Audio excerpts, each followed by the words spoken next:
I sat in the boardroom of TechCore Industries during what should have been my greatest professional moment. 12 years of work, countless sleepless nights, building our cybersecurity infrastructure from nothing. And Gerald Pittman, our board chair, interrupted me mid-sentence about critical security concerns. His voice was cold, final. Your role is redundant. He dismissed me from the room like I was an intern, not the executive who had protected this company from dozens of cyber attacks.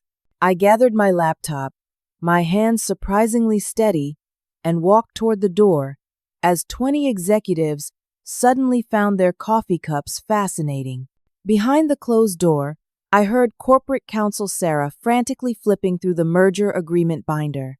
A crash, glass shattering against mahogany. Her voice cut through the awkward silence, panicked and shrill. Section 10.4 requires her signature by 2 p.m. today. The room exploded into chaos. I walked down the hallway toward my office, each step echoing on the polished marble floor.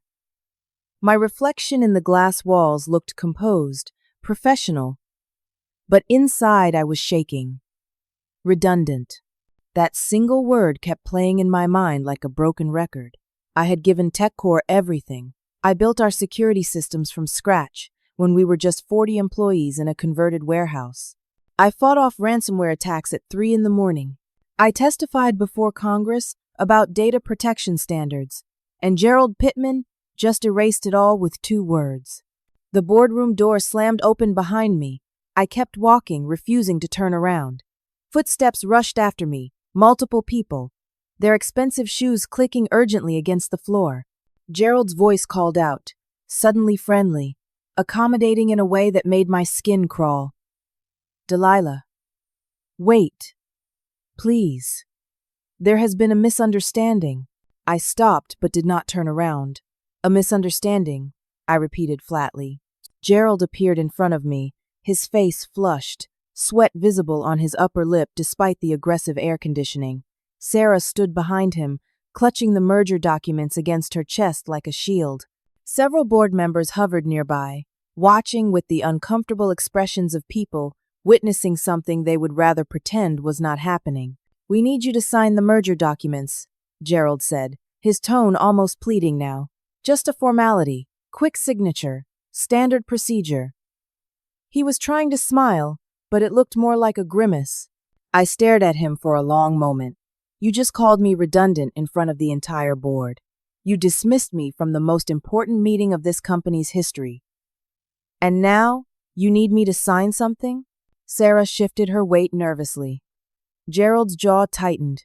He was not used to being challenged, especially not by someone he had just tried to humiliate. It was poorly worded, he said. You misunderstood the context. Your position is being restructured, not eliminated. The merger requires certain administrative signatures. Show me the documents, I said. Sarah hesitated, glancing at Gerald. He gave her a tight nod. She reluctantly handed over the thick binder, her hands trembling slightly. I opened it to the signature page and began reading. Not the summary, not the highlighted sections they wanted me to see, but the actual legal language buried in Section 10.4. My hands started shaking. But not from fear. From power. From the sudden, dizzying realization of what I was holding. The clause stated, in dense legal terminology, that any executive with direct oversight of critical infrastructure systems must personally approve and sign off on all merger terms. This approval could not be delegated, obtained under duress, or transferred to another party.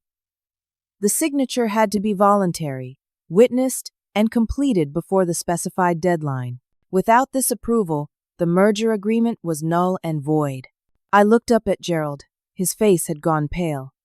He knew I understood. You built our entire security system, Sarah said quietly.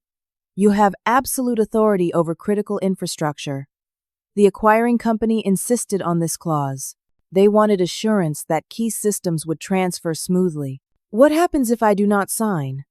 I asked. The room went silent. Gerald's eye twitched. Sarah looked at the floor. What happens? I repeated, Louder this time if I refuse to sign these documents? The merger collapses, Sarah admitted. $840 million. Gone.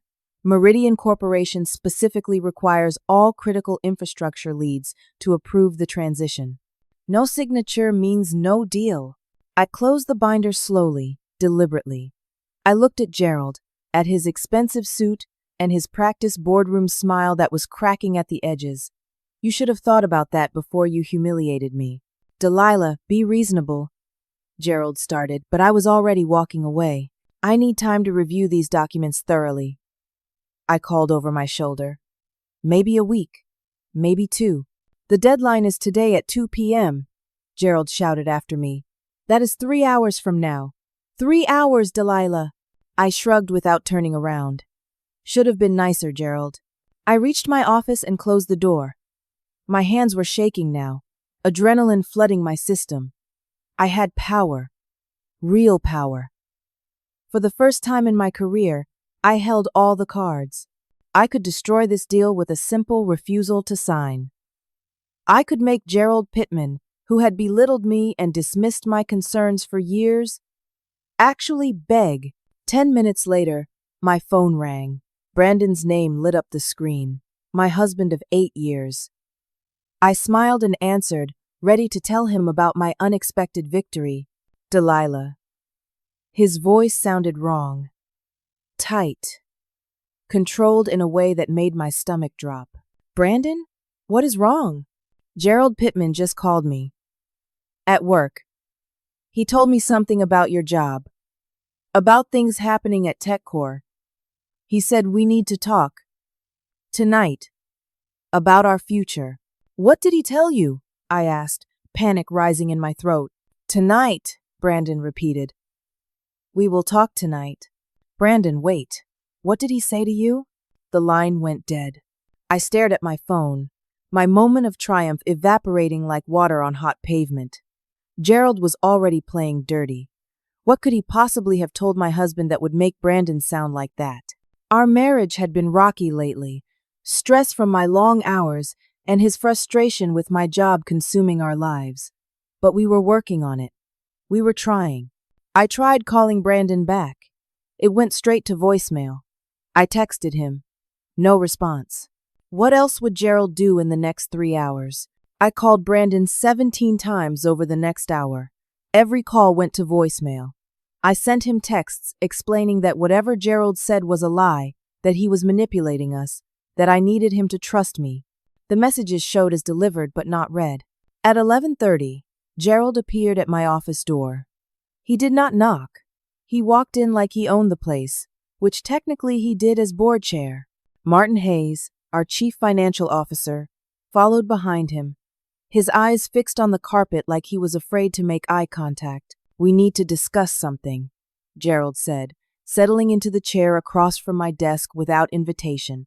Something concerning has come to our attention. Martin slid a manila folder across my desk. His hands were shaking. I opened it, already knowing this would be bad. Inside were financial records, detailed spreadsheets showing transactions from TechCore's cybersecurity budget over the past 6 months. Small amounts, never more than $5,000 at a time, routed through shell accounts and cryptocurrency exchanges. Untraceable, professional, and according to the access logs printed beneath each transaction, every single one had been authorized using my credentials. This is embezzlement, Gerald said, leaning back in his chair with satisfaction. Someone has been systematically stealing from the company. And all the evidence points to you. I looked at the numbers, my mind racing. I had not made these transactions. I would never steal from TechCore. But the access codes were mine. The digital signatures matched my login patterns, and without extensive forensic analysis, this looked absolutely damning. Perhaps we should involve law enforcement, Gerald continued, examining his fingernails casually. Corporate fraud at this level carries serious prison time. Unless, of course, you would like to resolve this matter internally. By signing the merger documents, I said flatly. Gerald smiled. By doing what is best for the company. Think of it as a clean slate. You sign, the merger proceeds. and these unfortunate irregularities disappear. Everyone wins. I looked at Martin. He still would not meet my eyes. You found this when? I asked him. This morning, he mumbled. During routine audit preparation for the merger. How convenient, I said. You have been preparing this merger for 6 months, and you discovered fraud in my accounts on the exact day you need my signature. Financial irregularities often surface during due diligence, Gerald said smoothly. I opened my laptop and pulled up a folder I had been building for months. Something had felt wrong at TechCore for a while now. Little things. Access logs that did not match meeting schedules. Budget discrepancies that were explained away too quickly. I suspected someone was setting up a scapegoat for financial crimes, so I had started keeping my own records. I pulled up my files and turned the screen toward them. I have been documenting every login, every access point, every keystroke on my accounts for the past 8 months. I have security footage timestamps showing exactly where I was during each of these supposed thefts. I was in meetings, on video calls, or at home with my husband. I have alibi witnesses for every single transaction in that folder. Gerald's smile faltered slightly. Martin went even paler. These transactions were made using cloned credentials, I continued. Someone with administrator access who could duplicate my codes. Someone who needed a fall guy for their own embezzlement.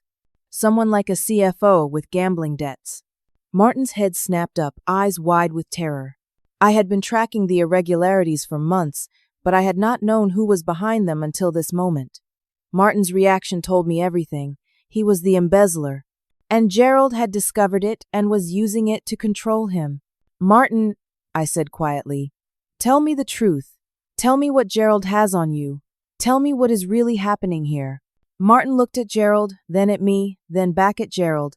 His face crumpled. I am sorry, he whispered. I am so sorry. The gambling started small. Just weekend trips to Atlantic City. Then it got worse. I lost everything. My savings, my daughter's college fund. I started borrowing from the company, telling myself I would pay it back. But I kept losing. And Gerald found out, I said. Martin nodded miserably. He told me he would cover it up if I helped him. He has been planning to fire you for months, ever since he learned about Section 10.4. He wanted to remove you before the merger talks even began.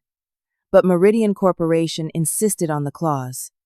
They wanted assurance that critical systems would transfer with proper oversight. So Gerald has been looking for leverage. Anything to force you to comply. The embezzlement frame-up was his insurance policy, I finished. Yes, Martin whispered. I looked at Gerald. He was not smiling anymore. His face was cold, calculating. You have been quite thorough, he said, but you are forgetting something important. What? I asked. Time, he said, checking his watch. You now have 90 minutes until the 2 p.m. deadline. Even if you expose Martin's theft, even if you prove the frame-up, you will spend those 90 minutes dealing with board investigations and internal audits. And when 2 p.m. arrives without your signature, the merger collapses anyway. Meridian walks away. TechCore's stock crashes. Hundreds of jobs are lost. And everyone will blame you. He stood up, straightening his tie. So here is your choice, Delilah.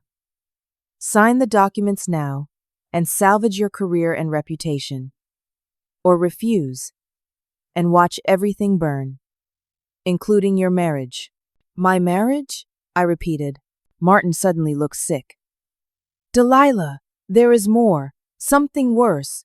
Gerald made me help him build evidence, false evidence. He told your husband that you have been having an affair with me. The room tilted. What? Hotel receipts, credit card charges at romantic restaurants, text messages, photographs. It is all fabricated, but it looks real, very real. That is what Gerald told Brandon this morning. That is why your husband will not answer your calls.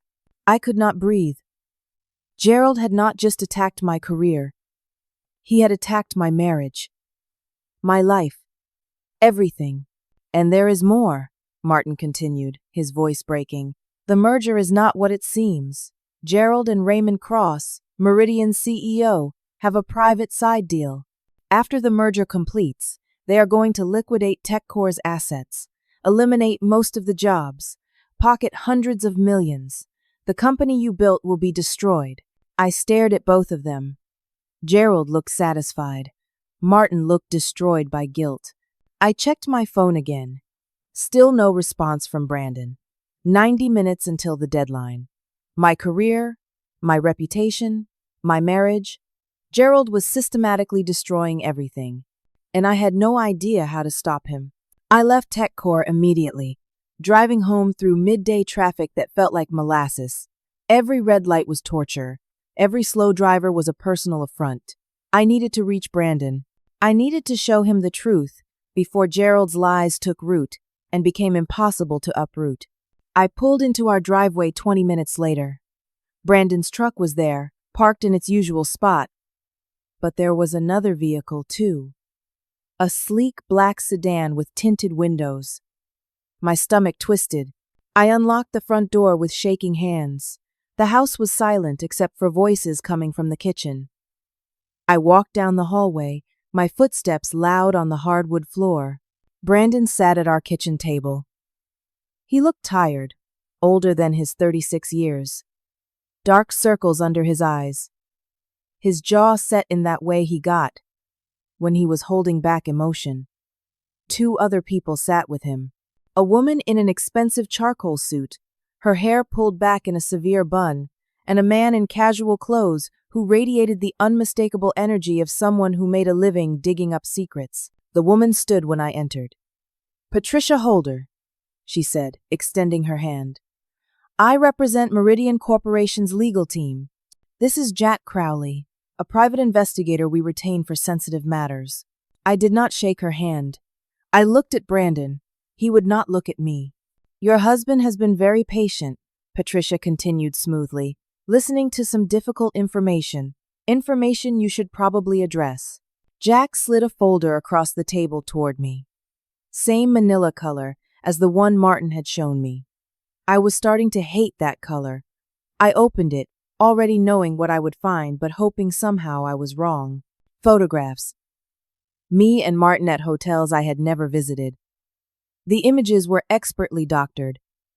My face convincingly placed onto someone else's body. Receipts showing charges to my credit card at romantic restaurants in different cities. Text messages I had never sent, showing intimate conversations, plans to meet, expressions of affection. It was all fake, but it looked devastatingly, horrifyingly real. "We understand this is a difficult situation for everyone," Patricia said, her voice dripping with false sympathy. "Meridian Corporation has no interest in making this messier than it needs to be. We simply want this merger to proceed smoothly." She pulled a check from her briefcase and placed it on the table. The amount made my breath catch. $3 million. "We are prepared to offer you a very generous severance package," Patricia continued.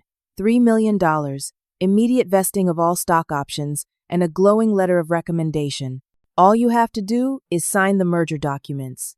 Make everyone's life easier. The check is already written. You can deposit it today. "And if I do not?" I asked, my voice barely above a whisper. Jack leaned forward. "Then I continue my investigation into your activities. See, I have been working on this for a few weeks now. Started following you after Gerald hired me. And I have found some very interesting patterns. Late-night meetings with Martin. Unexplained absences during work hours. Financial irregularities that trace back to both of you." "It is all fake," I said. "Every single piece of evidence you have is fabricated." "Can you prove that?" Jack asked. "Can you prove you were not at the Riverside Hotel on March 14th? Because I have security footage showing someone who looks exactly like you checking in. With Martin." I frantically pulled up my calendar on my phone. March 14th. I had been working from home that day. Alone. Brandon had been at a construction site 2 hours away. No alibi. No proof. "You have 30 minutes to decide," Patricia said, checking her elegant watch. "Sign the papers and take the money. Walk away with your dignity intact. Or refuse. And watch this all become very public." Very ugly. Divorce proceedings where all this evidence becomes part of the public record. Criminal embezzlement charges. Your name destroyed. She and Jack stood and walked to the front door. We will be in the driveway, Patricia called back. 30 minutes. The door closed behind them. Brandon and I sat in silence for a long moment. Is any of it true? He asked finally. His voice was broken, raw. No, I said. Brandon, none of it is true. I swear, Gerald is manipulating everything. He needs me to sign these merger documents, and he is willing to destroy both of us to make it happen. The photos look real, Brandon said. They are fake. I can prove it. I just need time. The investigator said he has been following you for weeks. He is lying. Or Gerald hired him to create false evidence. Brandon, please. Look at me. You know me. Do you really think I would do this? Brandon's eyes filled with tears. I do not know what to think. I want to believe you, but the evidence is so detailed. The receipts, the messages, the timeline. How could all of that be fake? Because Gerald has resources and no conscience, I said. He is doing this to control me, to force me to sign away my right to veto this merger. He is using our marriage as a weapon. My phone buzzed, an email from an unknown address. The subject line read, "You are not the only target." I opened it with shaking hands. Inside was a document dump. Financial records showing that Patricia Holder was not just Meridian's lawyer. She was Raymond Cross's sister. Bank statements showing payments from Raymond to Gerald. And most damning, an internal memo outlining Meridian Corporation's actual financial situation. They were drowning. Meridian was being investigated by the Securities and Exchange Commission for fraud. Multiple lawsuits from investors. Collapsed partnerships. They needed TechCore's assets and clean reputation to hide their own collapsing finances. If this merger did not go through by today, Meridian would be exposed and Raymond Cross would face federal charges. I showed Brandon the email. He read it silently, his expression shifting from confusion to anger. The email continued with one more paragraph. They have done this before. To 3 other companies, people who refused to cooperate had accidents. Be careful. My blood ran cold. I searched for the 3 companies mentioned. Found them quickly. 3 mid-sized tech firms, all acquired by Meridian in the past 5 years. Each had a key executive who initially resisted the merger. One died in a car accident 3 days after going public, with concerns about the deal. Single vehicle crash, no witnesses. Another suffered a sudden heart attack at age 39. No prior health issues. Died at his desk. The third went hiking alone and vanished. Never found. Presumed dead after search efforts were abandoned. All 3 companies were subsequently liquidated. Assets stripped. Thousands of jobs eliminated. Millions in profit for the executives who had facilitated the mergers. Brandon read the articles over my shoulder. His face went pale.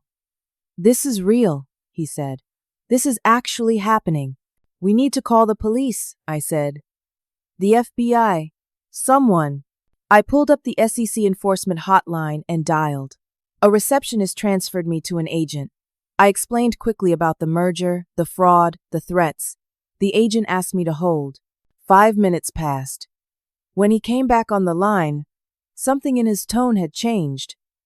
Can you give me your current location? He asked. Why? I asked, suddenly suspicious. Just need it for the report, he said casually.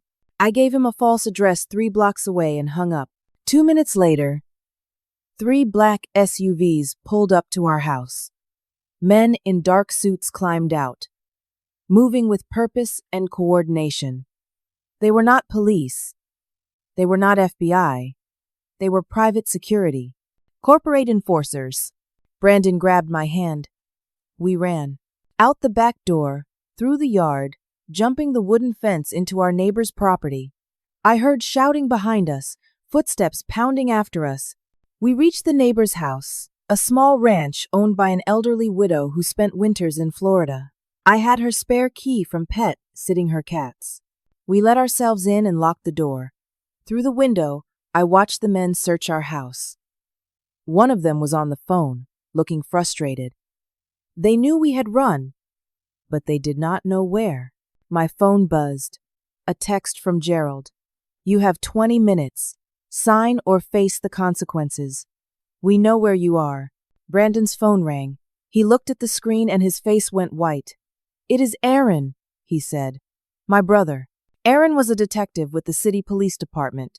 Brandon answered on speaker. Brandon, you need to bring Delilah in right now, Aaron said. His voice was urgent but strange, like he was reading from a script. A warrant was just issued for her arrest. Embezzlement and corporate fraud. If she does not turn herself in immediately, she will be considered a fugitive. I am trying to help you here, but you need to move fast. In the background, I heard another voice, Gerald's voice, unmistakable even through the phone's speaker. Tell them they have no choice. Aaron, I said loudly. This is Delilah. Gerald is there with you, is he not? He is feeding you false information. Delilah, I do not know what is happening, Aaron said, and now he sounded genuinely confused. But I have a warrant with your name on it. Multiple charges. I have to follow protocol. The charges are fabricated, I said. Gerald Pittman is framing me to force me to sign merger documents. He has been planning this for months. That is a serious accusation, Aaron said, but it does not change the fact that there is a warrant. I need you to come to the station. We can sort this out, but you need to turn yourself in. The line went dead. Brandon looked at me with desperation in his eyes. My own brother, he said. They got to him too. I checked the time on my phone. 1:40 p.m. 20 minutes until the merger deadline. We were trapped in a neighbor's house, wanted by the police, hunted by corporate criminals. No way to prove our innocence in time. No way to stop Gerald. My phone buzzed again. Another email from the unknown sender. This time, there was a video file attached. I opened it with trembling hands. The video showed Gerald and Raymond Cross in a private office. The audio was clear. They were discussing their plan in detail. If she will not sign willingly, we will eliminate her, Gerald was saying. Make it look like suicide. She has been under stress. Everyone knows it. We will plant evidence of depression. Maybe some pills. Like Houston? Raymond asked. Gerald laughed. Exactly like Houston. Houston was the executive who supposedly died of a heart attack. It was not a heart attack. It was murder. The video continued. They discussed the frame-up, the divorce setup, the SEC connection, everything. But the most damning part came at the end. Once the merger is complete and she is out of the way, Gerald said, I will cut you out too, Raymond. The combined company will be mine. You will get nothing. Raymond did not know he was also being betrayed. I finally had proof. Real, undeniable proof of conspiracy to commit fraud and murder. But I had no time. 19 minutes until 2 p.m. Surrounded by enemies. And no way to get this evidence to anyone who could act on it before the deadline. I made a decision. Brandon, I need you to take my phone and drive to the police station. Go directly to Aaron. Show him this video. Make him watch it all the way through. They will arrest me, Brandon said, for helping you. They will arrest you eventually anyway if we stay here, I said. This is the only chance we have. Get this evidence to someone who can actually do something with it. What about you? He asked. I will figure something out. But we are running out of time. Please. Brandon looked at me for a long moment. Then he kissed me, hard and desperate. I love you, he said. I never stopped believing in you. Even when I was confused and hurt, I knew in my heart you would never betray me. I held him tight. Go. Now. He took my phone and ran out the back door, heading for his truck parked 2 blocks away. I watched from the window as he drove off. The men in suits did not follow him. They were watching for me, not for Brandon. They had been told I was the target. I was alone now, trapped in my neighbor's house, with no phone and no way to contact anyone. I checked the ancient landline. Dead. The service had been disconnected months ago. I found my neighbor's desktop computer and powered it up. Agonizingly slow. Windows updates, password protected. I tried common passwords. Failed. Tried her cat's names. Failed. Tried her birthday that I remembered from cards. Success. The computer finally loaded. 1:55 p.m. 5 minutes until the deadline. I pulled up my email on the browser. My backup account that I rarely used. There were dozens of urgent messages from TechCore executives, from board members, from lawyers, all demanding I respond immediately. My phone rang. The landline in my neighbor's house that I thought was disconnected. I stared at it for a moment before picking up. Gerald's voice came through the speaker, smooth and victorious. "Hello, Delilah. I know exactly where you are. Did you really think we would not have surveillance on the entire neighborhood? How did you get this number?" I asked. "We have your neighbor's information on file from TechCore's community outreach program," Gerald said. "You volunteered her for our senior assistance initiative. Very thoughtful of you. Made it very easy to track." "What do you want, Gerald?" "I want you to understand that you have lost. It is over. The deadline is in 5 minutes, and you are a fugitive, trapped in a borrowed house while your husband is driving into a police ambush. We have officers waiting for him at the station. He will be arrested the moment he arrives." "For what?" I demanded. "Harboring a fugitive, obstruction of justice. Whatever charges stick, he will be processed, booked, and held while you run out of time. And even if you somehow manage to sign the documents now, they require a witness signature at the TechCore offices. You cannot possibly make it in time." I said nothing. He was right. I had lost. "Let me explain how this ends," Gerald continued, his voice almost gentle now. "The deadline passes. The merger is declared void due to your non-compliance. But Raymond and I have a backup plan. We restructure the deal, remove the signature requirement, and complete it next week. You will be in jail, discredited, destroyed. TechCore will be mine. Your marriage will be over. Everything you built will belong to me." "Why?" I asked. "Why destroy me? I would have signed eventually. You could have negotiated. Offered me something real." "Because you questioned me," Gerald said simply. "In the boardroom, in front of the other executives, you challenged my authority. You made me look weak. No one does that and survives in my company." The line clicked. A new voice joined the call. Female, calm. "Gerald, we need to talk about your backup plan." "Sarah." "The corporate counsel." Her voice was steady, controlled. "What are you doing on this call?" Gerald demanded. "Stopping you," Sarah said. "Delilah, I have been the unknown sender. I have been documenting everything Gerald and Raymond have done. I have been waiting for the right moment to act." "Why?" I asked. "Why help me?" "Because 3 years ago, Raymond Cross destroyed a company called Nexus Technologies. The executive who tried to stop him was named Jennifer Holder. She went on a hiking trip and never came home. She was my sister. My blood went cold. The third victim. The one who vanished. I have been investigating Raymond Cross for 3 years," Sarah continued.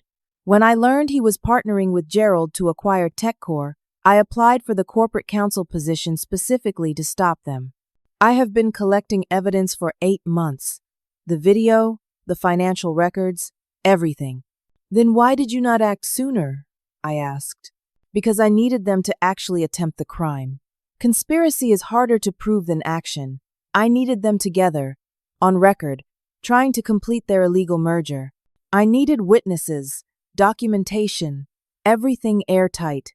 "The deadline is in 3 minutes, Gerald said, his voice tight with anger. "You have nothing, Sarah." "I have already contacted the FBI, Sarah said. "The real FBI, not the corrupt SEC agent you paid off. They are moving into position now around TechCore headquarters, but we need Raymond and Gerald together, attempting to complete the fraud. I have called an emergency board meeting for 2 p.m., claiming I found a loophole to extend the deadline. Both men will be there.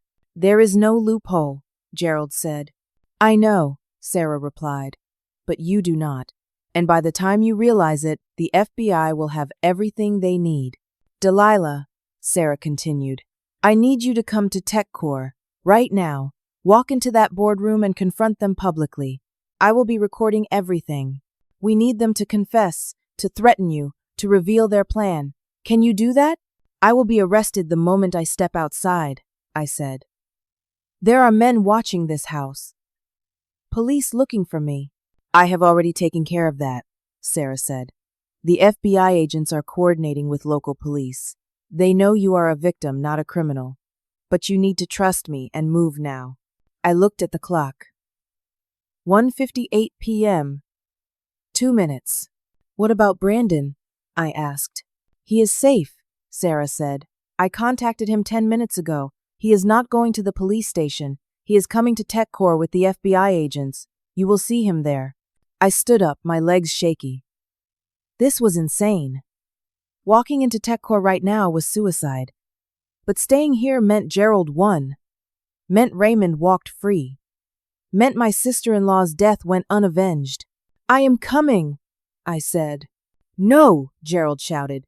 Do not do this, Delilah. You have no idea what you are walking into.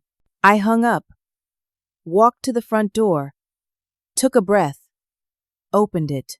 The men in suits were already moving toward me. I held up my hands. I want to go to TechCore, I said. I want to sign the papers. I will cooperate fully. They exchanged glances, suspicious but satisfied. One of them spoke into a radio. Got her. Bringing her in. They escorted me to their vehicle. I climbed into the back seat, my heart pounding. Through the tinted windows, I watched my neighborhood roll past. The streets where Brandon and I used to walk our dog before he died last year. The park where we had picnics. The coffee shop where I worked on weekends when TechCore was just a startup. I might never see any of it again. We pulled into TechCore's parking lot at exactly 2 p.m. Police cars were there. News vans had arrived, cameras already set up. Someone had tipped off the media. Gerald, probably, planning to humiliate me publicly. I took a breath and stepped out of the vehicle. Walked through the front doors. Into the building I had helped build. Toward the boardroom, where my fate would be decided. The elevator ride to the 15th floor felt like descending into deep water. Pressure building in my chest, my ears, my head. The two security guards flanking me said nothing. They had been hired by Gerald 6 months ago. They had no loyalty to me. The elevator doors opened. The executive hallway stretched before me, long and silent. My footsteps echoed on marble as I walked toward the boardroom. Through the glass walls, I could see them waiting. Gerald at one end of the table, looking smug and satisfied. Raymond Cross at the other end, a man in his 60s with silver hair and cold, calculating eyes. Patricia stood behind her brother, arms crossed. The entire board filled the seats between them, and Sarah sat in the corner with her laptop open, eyes locked on mine. I pushed open the boardroom door. Every head turned. The conversations died mid-sentence. Gerald stood slowly, and I realized he was preparing to perform. To put on a show for the board and the assembled executives. He had called them all here for my humiliation, and he was going to make it theatrical. Delilah, he said, his voice loud enough to carry to every corner of the room. Thank you for joining us. I know these past few hours have been difficult, emotional, but I want everyone here to understand that despite our earlier misunderstanding, TechCore values your contributions. He gestured to an empty chair. Several board members watched with expressions ranging from pity to contempt. They had heard about the embezzlement accusations, the affair allegations. Gerald had made sure everyone knew. We understand you have been under tremendous stress, Gerald continued. Personal issues, professional pressures, these things happen. But your erratic behavior today has endangered this company and $840 million in value. You missed the critical 2 p.m. deadline. I glanced at the wall clock, 2:05 p.m. However, Gerald said, his smile widening, we are prepared to be merciful. Our counsel has found a procedural loophole that allows us to extend the signing period by 24 hours. So you still have a chance to do the right thing. Sign the documents, accept a generous severance package, leave with your dignity intact. He slid the merger documents across the table toward me. The pen rolled after them, coming to rest precisely in front of the signature line. I did not sit. I did not reach for the pen. Tell everyone why Section 10.4 was so important, I said. Gerald's smile flickered. That is technical language, not relevant now. Tell them, I repeated louder. Tell them what Section 10.4 actually meant. Why it was so critical. That I signed by 2 p.m. today. It was a standard security provision, Gerald said dismissively. Nothing more. I turned to face the full board. Section 10.4 was not standard. It was a poison pill clause that I insisted on 3 years ago when this board was considering potential acquisitions. Any executive with direct oversight of critical infrastructure can veto a merger if they believe it will compromise security or operations, and the deadline was absolute. If it passed unsigned, the entire merger agreement became null and void with no option for restructuring for a full calendar year. Several board members sat up straighter. I saw confusion on their faces. Gerald had not told them this part. There is no loophole, I continued. There is no extension. The deadline passed 5 minutes ago. This merger is dead. That is not true, Gerald said, but his voice had lost its confidence. Sarah, explain the extension provision. Sarah stood slowly. She looked at Gerald with something like pity. There is no extension provision. I lied to get you both here. She turned to the board. Everything Delilah just said is accurate.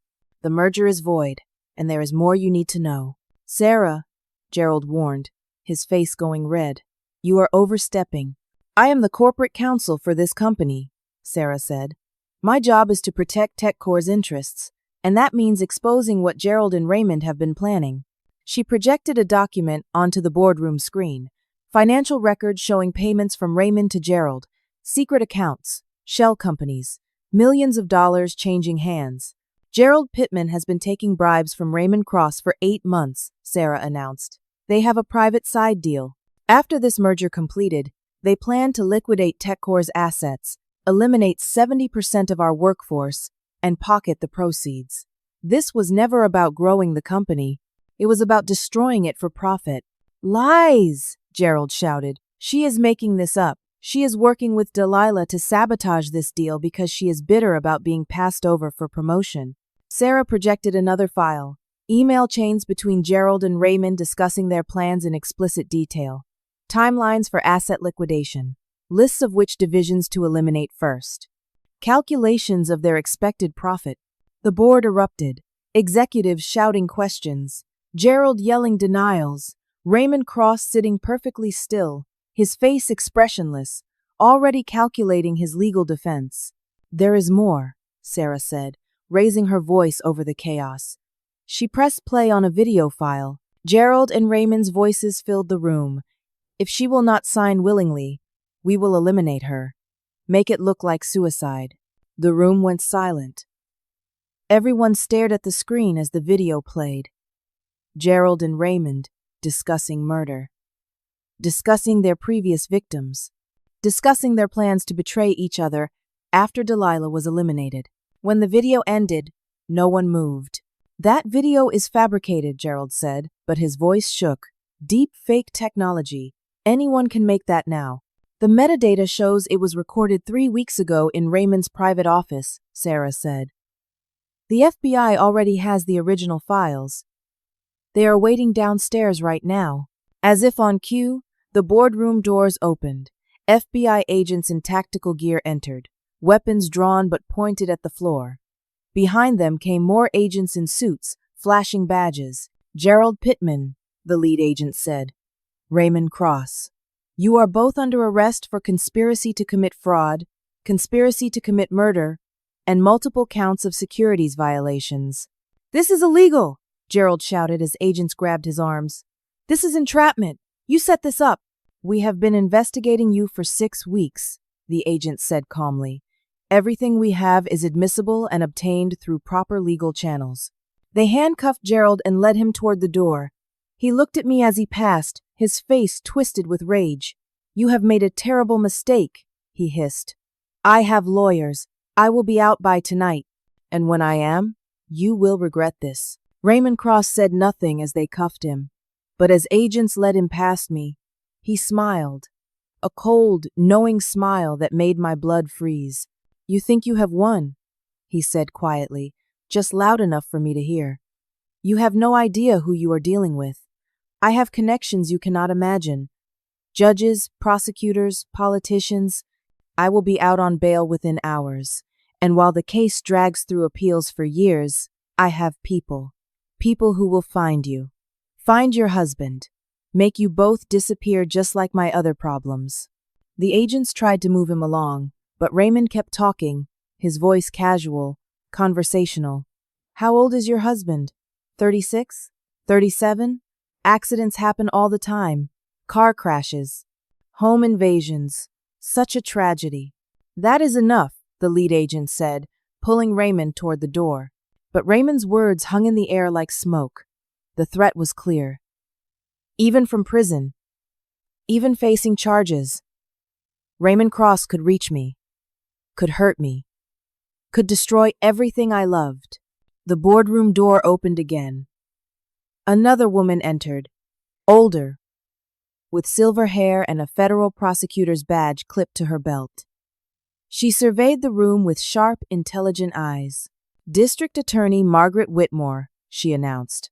I head the federal task force investigating corporate fraud. She looked at me. Miss Delilah, thank you for your courage today. Your testimony and the evidence you helped collect will be instrumental in bringing these men to justice.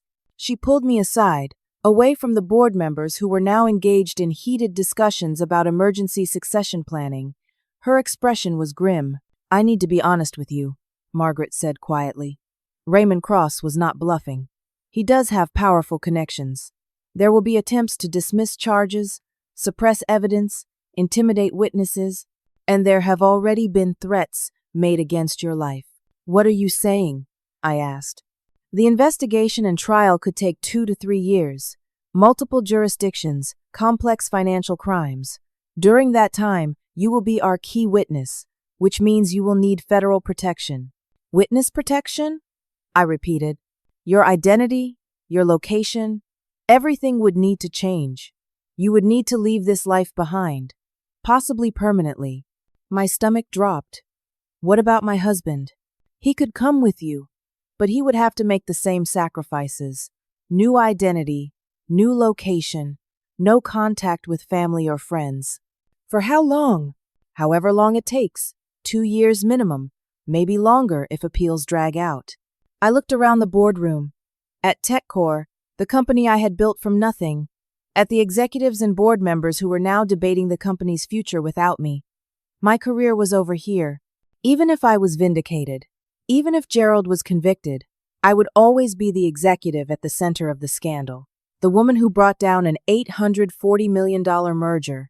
And what about justice? I asked. What happens if I refuse protection? Margaret's expression hardened. Then you become another statistic, another victim of corporate corruption. Raymond Cross has connections in organized crime. If you refuse protection, I give you 6 months before you have an accident. So I testify and lose my life, or refuse and lose my life anyway. Yes, Margaret said simply. I am sorry, but those are your options. The boardroom door opened one more time. Brandon walked in, flanked by FBI agents. His eyes found mine across the room. He looked exhausted, terrified, but when he saw me standing there alive and safe, relief washed over his face. He crossed the room and pulled me into his arms. I held him and realized I was crying. We stood there while agents processed the crime scene, while board members argued, while Sarah packed up her laptop filled with evidence. We won, I whispered into Brandon's shoulder. But it does not feel like winning. Margaret gave us an hour to talk. Brandon and I sat in my old office, the door closed, surrounded by 12 years of memories, photographs of company milestones, awards for cybersecurity excellence, a coffee mug Brandon had given me that said World's Best Code Breaker. They want us to disappear, I told him. New names, new city, no contact with anyone we know. For years, Brandon took my hand. His palms were rough from construction work, grounding and real. How long? 2 years minimum, maybe longer. And if we refuse? I did not answer. He understood. What do you want to do? He asked. I want to go back in time, I said. I want to have never walked into that boardroom this morning. I want Gerald to have never targeted me. I want a normal life, but that is not an option. No. Brandon stood and walked to the window. TechCore's headquarters overlooked downtown, 15 floors of glass and steel and innovation. We built something good here, he said. You built something good, and Gerald almost destroyed it, but he did not. You stopped him. By sacrificing everything else, Brandon turned to face me. You saved hundreds of jobs. You exposed murderers. You stopped them from doing this to other companies, other people. That matters, Delilah. Does it? I asked, because right now it feels like I just traded my career and my freedom for the privilege of hiding in fear for years. There was a knock on the door. Sarah entered, looking apologetic. I am sorry to interrupt, but the board wants to speak with you. Tell them I am done, I said. Tell them to find someone else to clean up this mess. They want to offer you something, Sarah said. Please, just listen. Brandon and I followed Sarah back to the boardroom. The executives had been joined by other senior leaders, department heads, division chiefs, people I had worked with for years. They all stood when I entered. The interim board chair, a woman named Helen Crawford who ran our manufacturing division, stepped forward. Delilah, we owe you an apology. Many apologies. Gerald deceived us all. He manipulated this board for his own gain, and you were the only one brave enough to stand against him. I appreciate that, I said carefully. But I need to leave. The FBI requires witness protection. We understand, Helen said, but before you go, we want you to know something. We took an emergency vote. Unanimous. She slid a document across the table. We want to offer you the position of Chief Technology Officer with a seat on this board. Not now, obviously.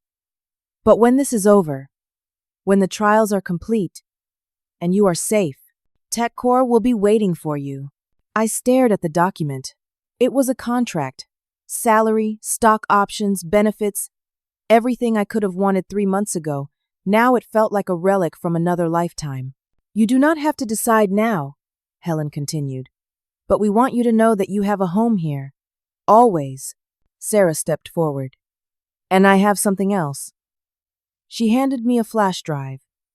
This contains copies of all the evidence. Everything I collected.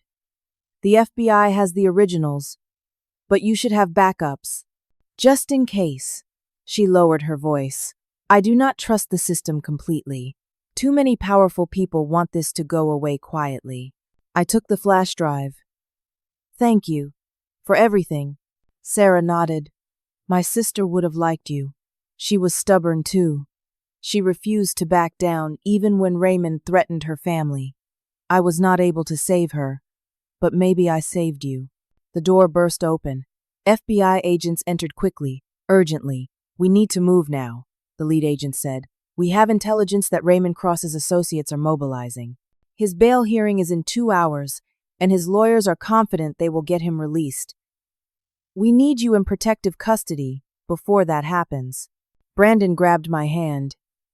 We moved quickly through TechCore's hallways, surrounded by agents in tactical gear. Employees stared as we passed. Some recognized me, whispered questions, confused looks. We took a service elevator down to the underground parking garage. Black SUVs waited with engines running. Agents opened the rear door and gestured us inside. Wait, I said. Where's my phone? I need my phone. We will provide you with secure devices, the agent said. Your personal phone stays here, too easy to track. I handed over my phone, feeling like I was surrendering a piece of myself. Brandon did the same. We climbed into the SUV. The doors closed with a heavy thunk. Bulletproof glass. Reinforced panels. This was not a car, it was a mobile fortress. We drove out of the parking garage into afternoon sunlight. I watched through the tinted windows as TechCore headquarters grew smaller behind us. The building where I had spent 12 years of my life, where I had built my career, my reputation, my sense of self, gone. Where are we going? Brandon asked. Safe house first, the agent in the passenger seat said. Then relocation, new city, new identities. Someone will brief you on protocols when we arrive. Can I contact my family? Brandon asked. My brother Aaron? My parents? Not for at least 6 months, the agent said. Any contact could compromise your location. After the initial period, supervised calls might be possible, but no visits, no social media, no direct communication of any kind. Brandon's face went pale. His parents were in their 70s. His father had heart disease. The idea of disappearing without explanation, leaving them to wonder if he was alive or dead, was devastating. The SUV merged onto the highway, heading west out of the city. I watched familiar landmarks pass. The bridge where Brandon proposed to me. The park where we got married in a small ceremony with 40 guests. The neighborhood where we bought our first house. All of it fading into the distance. My phone buzzed in the agent's hand.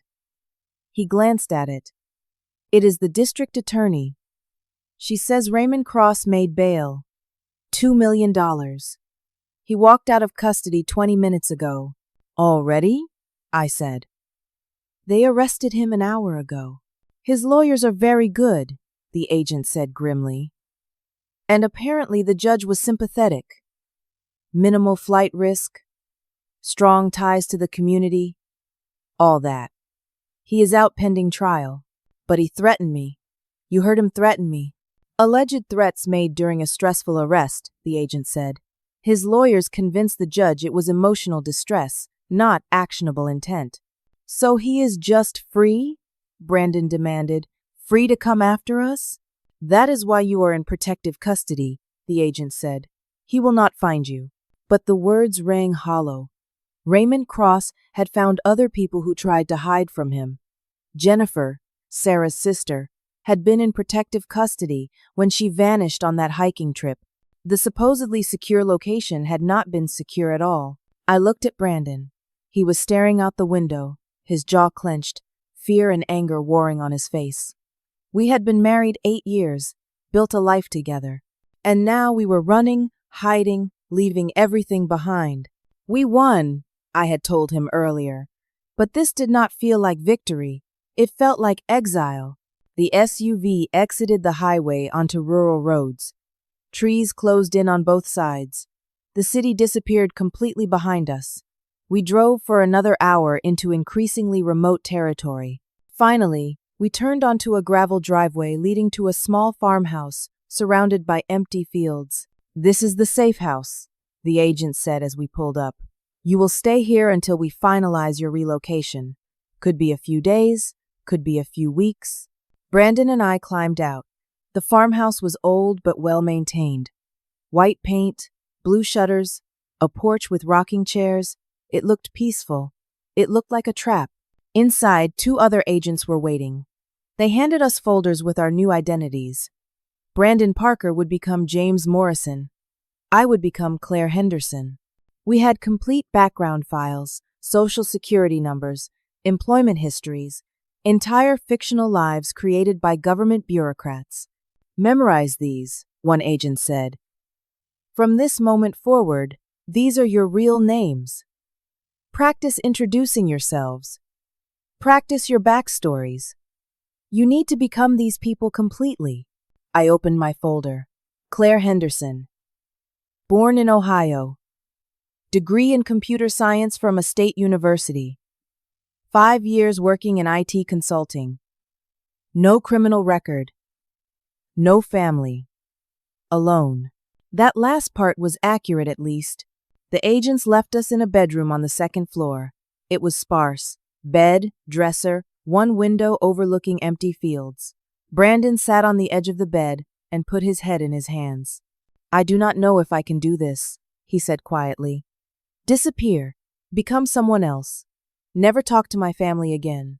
We do not have a choice, I said. There is always a choice. We could refuse protection, take our chances, and end up like the others? Car accidents, heart attacks, disappearing on hikes? Brandon looked up at me. Is this worth it? Exposing Gerald and Raymond? Was it worth losing everything? I thought about that question. Thought about the 3 executives who died trying to stop Raymond Cross. Thought about the thousands of jobs that would have been eliminated if the merger had succeeded. Thought about future victims at other companies who would be spared now that Raymond was facing charges. Yes, I said finally. It was worth it, even knowing the cost, even knowing what we lost, because somebody had to stop them. Brandon nodded slowly. Then we do this together, James and Claire. New life, new start. We held each other as the sun set outside the window, casting long shadows across the empty fields. Tomorrow, we would begin memorizing our new identities. Tomorrow, we would start becoming other people. But tonight, for a few more hours, we could still be Brandon and Delilah. We could still hold on to who we were before Gerald Pittman called me redundant and set this nightmare in motion. I closed my eyes and tried to imagine our future. Years of hiding, testifying, waiting for justice. And then what? Even if Raymond was convicted, even if Gerald spent decades in prison, could we ever really go back? Could I ever walk into TechCore again and feel like it was home? Could Brandon ever call his brother without wondering if someone was listening? The answer was probably no. This was not temporary. This was forever. We had won the battle but lost the war. Justice would be served, but the price was everything we loved. I held Brandon tighter and let myself cry.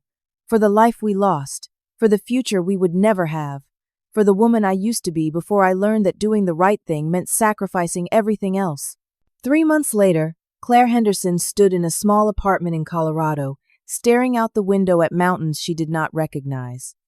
The witness protection protocols had been strict, no contact with anyone from our previous life, daily check-ins with handlers, constant vigilance. Every car that passed made me tense. Every stranger in the grocery store could be a threat. James Morrison, my husband who used to be Brandon, worked construction again under his new identity. He came home each evening exhausted, covered in dust, but we were together. That was something. My phone rang. The secure line provided by the FBI.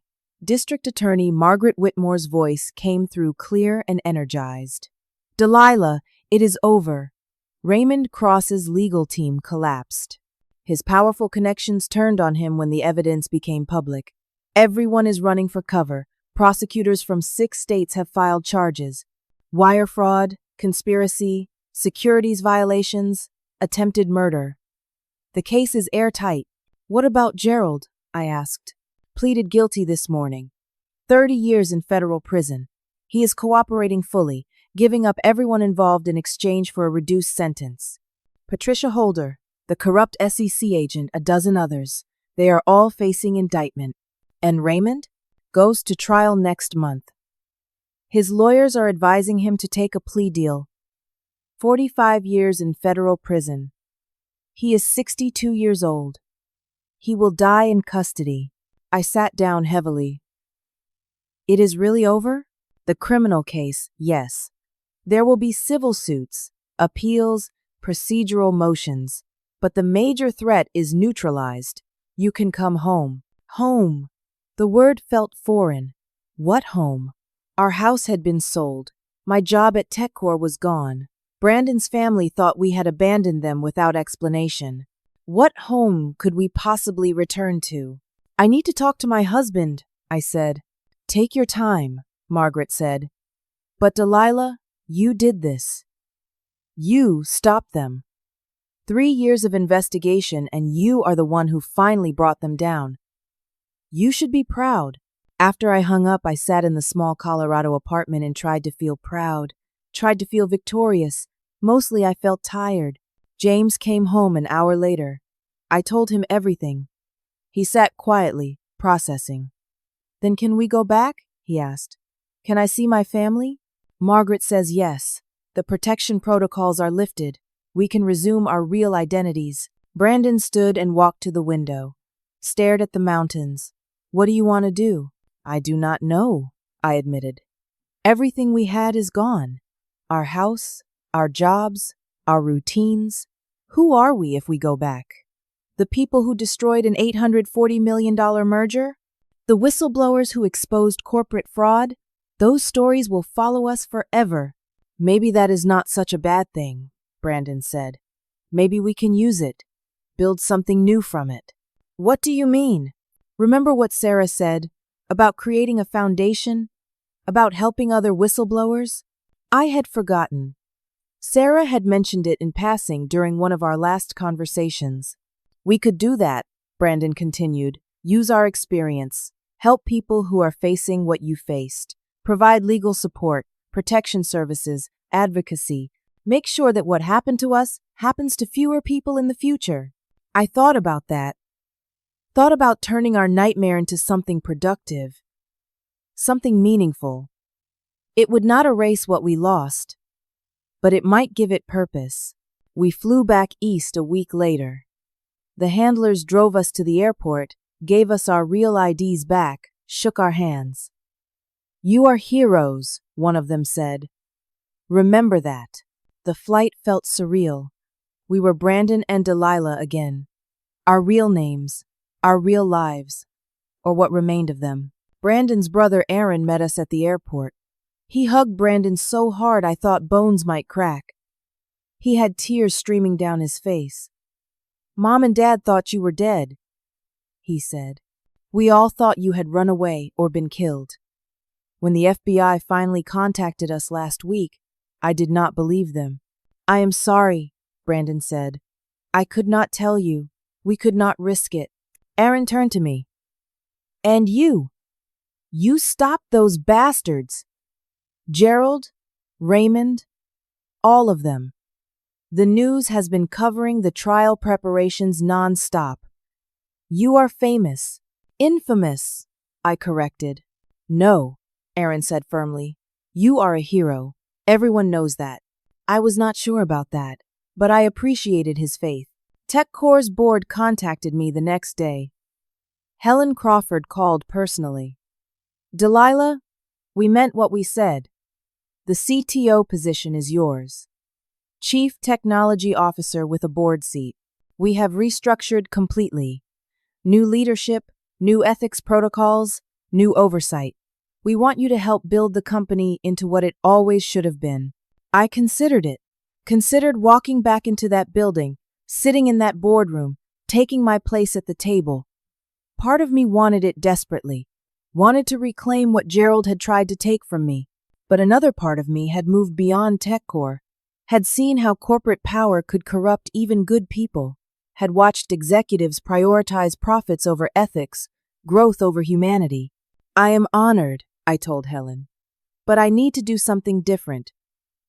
Something that matters more than quarterly earnings and market share. I understand, Helen said. But if you change your mind, the offer stands. Forever. Brandon and I spent the next month rebuilding. We bought a small house in a quiet neighborhood. We reconnected with family and friends, explaining as much as we could about the past 3 months. Some people understood. Others thought we were crazy for risking everything over a business deal. Sarah found us at a coffee shop one afternoon. She looked different, lighter. The burden of her sister's death seemed less heavy now that Raymond faced justice. I have been thinking about what you said, Sarah told me. About the foundation. I have been working with victims' rights groups, corporate ethics organizations. There are hundreds of people like us. People who tried to stop fraud and paid terrible prices for it. we could help them. We sat together and planned. Not just a foundation, but a comprehensive support network. Legal defense funds for whistleblowers. Protection services for people facing retaliation. Advocacy programs to push for stronger protections and consequences for corporate criminals. Mental health resources for victims dealing with trauma. We called it the Holder Morrison Foundation, combining Sarah's sister's name with Brandon's new identity. A way of honoring everyone who had been hurt by people like Raymond Cross and Gerald Pittman. 6 months later, we held our first fundraiser. The press coverage was extensive. TechCore donated $500,000. Other tech companies followed. We raised $2 million in the first year. More importantly, we helped 23 whistleblowers navigate retaliation, legal threats, and professional destruction. We connected them with lawyers, therapists, safe houses when necessary. We gave them what no one had given me at the start: support, resources, hope. Raymond Cross's trial happened a year after his arrest. I testified for 6 hours, answered every question, faced him across the courtroom as he stared at me with those cold, calculating eyes. But he had no power over me anymore. No threats, no connections. Just an old man facing consequences for decades of cruelty.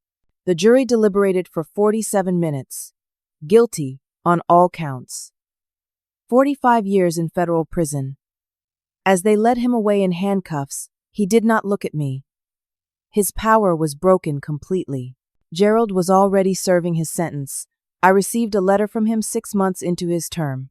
It was not an apology, just rambling justifications and complaints about prison conditions. I threw it away without finishing it. Brandon and I started marriage counseling. The trauma of those days lingered like smoke.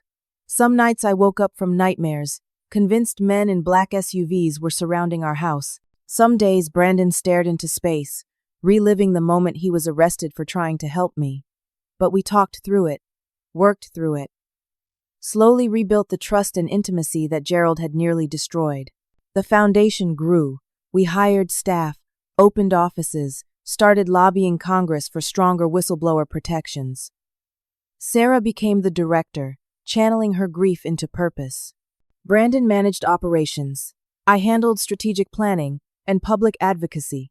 2 years after I refused to sign those merger documents, I stood at a conference for corporate ethics professionals, 500 people in the audience. I told our story. The betrayal, the threats, the exile, the eventual justice. When I finished, they stood and applauded for 5 minutes straight. Afterward, a young woman approached me. She was crying. "I work at a pharmaceutical company," she said. "I found evidence that our executives are falsifying drug trial data. People could die. But if I report it, they will destroy me, just like they tried to destroy you." I took her hands. "They might try," I said, "but you will not be alone. We will help you. We will protect you. And together, we will stop them." She reported the fraud 3 days later. The foundation provided her with legal counsel, safe housing, and a new job. The pharmaceutical executives were indicted. Lives were saved. That became our mission. Over and over. Supporting people who chose integrity over safety, who risked everything to stop harm, who understood that doing the right thing often costs more than anyone should have to pay. I thought back to that morning in the boardroom when Gerald called me redundant. When I walked out humiliated and powerless. I had believed then that power came from titles and positions and signatures on legal documents, that my worth was tied to my role at TechCore. I was wrong. Real power was the courage to stand up when everything was on the line, to fight for what was right even when the cost seemed unbearable, to be broken down to nothing and rebuild yourself stronger than before, not as an executive or a victim or a survivor, but as someone who understood exactly what justice demanded and was willing to pay its price. 3 years after that terrible day, I walked into TechCore one final time, not as an employee, not as CTO, but as a guest speaker at their annual ethics summit. Helen had restructured the company completely. New values, new culture, new commitment to integrity. I stood before hundreds of TechCore employees in the same auditorium where Gerald once gave speeches about quarterly profits and shareholder value. I told them our story. What happened when leadership lost sight of ethics? When profit became more important than people? When power corrupted absolutely? At the end, I asked them a question. What would you do if you discovered your company was breaking the law? If executives were defrauding customers or endangering lives? Would you speak up, even knowing you might lose everything? Would you choose integrity over security? The room was silent. Uncomfortable. Good. Discomfort meant they were thinking, considering, understanding that ethics were not abstract principles, but concrete choices with real consequences. I left TechCore that afternoon and drove home to Brandon, to our small house that was filled with more happiness than our old one had ever held, to the life we built from ashes and trauma and stubborn refusal to let evil win. We had lost so much.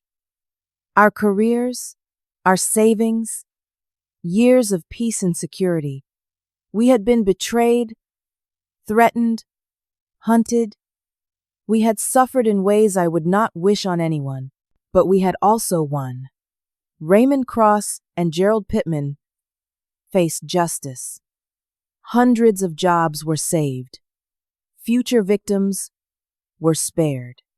And we had transformed our pain into purpose, our trauma into triumph. When the powerful try to silence you, remember this: your voice matters. Your integrity cannot be bought or intimidated or destroyed. Your refusal to be complicit is the most powerful weapon you possess. Fighting back may cost everything, but surrendering costs your soul. And that is a price no one should ever pay. So I want to ask you something. Have you ever faced a situation where standing up for what was right meant risking something important? Maybe not as dramatic as corporate fraud, but in your own life, in your workplace, in your family? How did you handle it? What did you learn? Share your story in the comments. Your experience might help someone else who is struggling with the same choice right now. If this story resonated with you, if you believe that integrity and courage matter, please hit that like button. Subscribe to hear more stories about ordinary people facing extraordinary challenges and choosing to fight back. And share this with someone who needs to hear that standing up to power is always worth it, even when the cost seems too high. Thank you for listening. Thank you for caring about justice. And remember, you are never as powerless as someone wants you to believe.